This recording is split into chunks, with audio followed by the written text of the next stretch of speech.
Hey, welcome back to the channel. So I was just got done with my workout for the day, and when I was in there, of course, when you're walking on the treadmill, you kind of have a lot of time to sit there and think to yourself. And it just kind of occurred to me that maybe all this camera business is just slowly passing me by. Like the specs and of the cameras and the new features and all the stuff that's coming out and the new stuff, like I don't even know if it's any of that stuff is for me. I just don't think that it is. I think that the camera stuff is completely, like I say, passed me by. Now I'm sitting here filming with the XE5, and we're doing a sunglasses autofocus test while I'm in the car. Let's see what it looks like. As I'm driving down the road here, just kind of yapping to you. Now the new cameras that came out is that Nikon ZR. Man, that camera looks absolutely fabulous, you know. And I was really contemplating on buying it. Like, I was really thinking about it, and I might still, I don't know, to replace my FX30. The thing that interests me about it is it shoots all this RAW and stuff. But then I got to thinking, you know, like, what am I doing? Is there anything that I'm doing currently that requires RAW codec? That requires me to shoot in RAW? And I just can't sit here and think that of a scenario where I would even need RAW recording currently. And that was kind of the thing with that Lumix S1 II. Yeah, it's a great camera. It has just a ton of features, blah, blah, blah. And then one day I got to using it and kind of messing around with it. And I was like, what am I doing with this camera? Like, what am I doing with this thing? Like, physically, like, what do I need this camera for? And I really couldn't come up with a good answer other than it was something new. So I wound up sending it back. Like, to, you know, like the Open Gate 60, the Open Gate 30, the RAW recording in ProRes and all this stuff. And I just got to thinking to myself, like, do I even need all this stuff in a camera? I just don't think that I do. I just don't think that I do.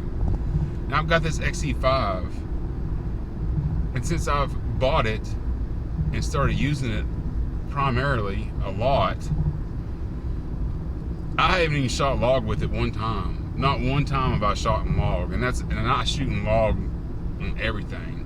All my Sony stuff, almost every action camera, I always shoot in log just because I want to play around with the color grading. I get the XE5, I put it in standard. It looks awesome, and I haven't even touched the log format in it at all. And then I was sitting there thinking to myself, if I'm just shooting normal, if I'm just shooting in normal color profile, no log, no anything, what on earth would I use raw format, you know, raw codecs? Like, why on earth would I need that? I don't know. And it seems like,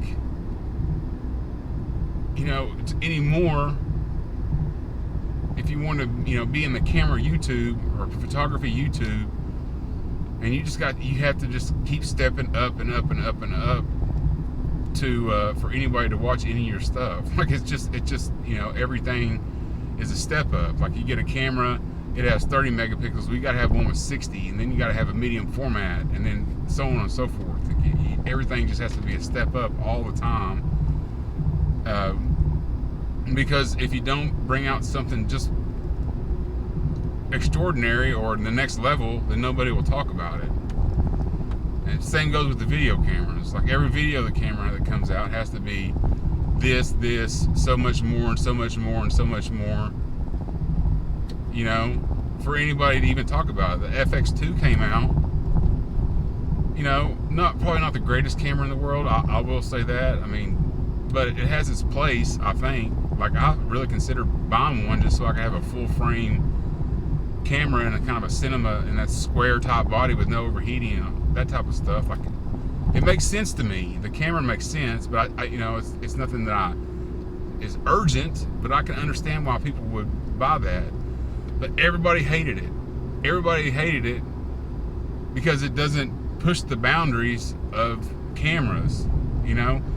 So everybody hated it not because it's bad, not because it's bad at what it does, because it doesn't have this spec or that spec. It doesn't have open gate. It doesn't have raw. It doesn't have this. It doesn't have that, and all this stuff. And I'm sitting there thinking to myself, you know, that looks like a pretty decent camera. You know, if somebody would, you know, if it fits a specific need, what's wrong with it? You know, I just think that eventually all the I guess they call them speculators, you know, the people that just talk about specs and all, I guess they eventually went out. Then you know, you get on YouTube and that's all you really see. But just for the normie guys out there like me and, you know, whoever else maybe watch this channel, I don't know, just a normal guy,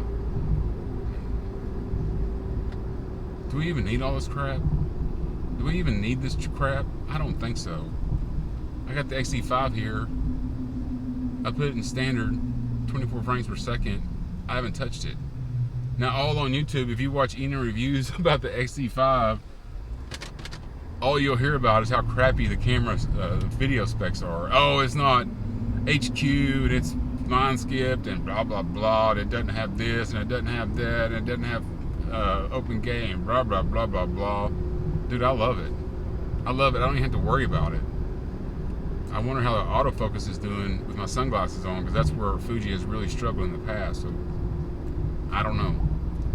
But this little bit of thinking as I was on the treadmill, and I thought I might get on here and blab into the camera a little bit just for the heck of it while I'm driving home. See how the XE5 does with the sunglasses on. Always a true test of a Fuji camera. Anyway, let me know in the comments what you think. Am I crazy?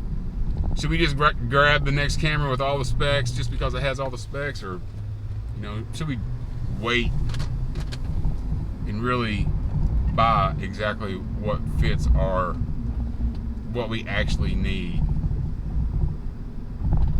I think that's where I am. Fuji has changed me a lot. It's really made me question what I need versus what I think I need. Catch you on the next one.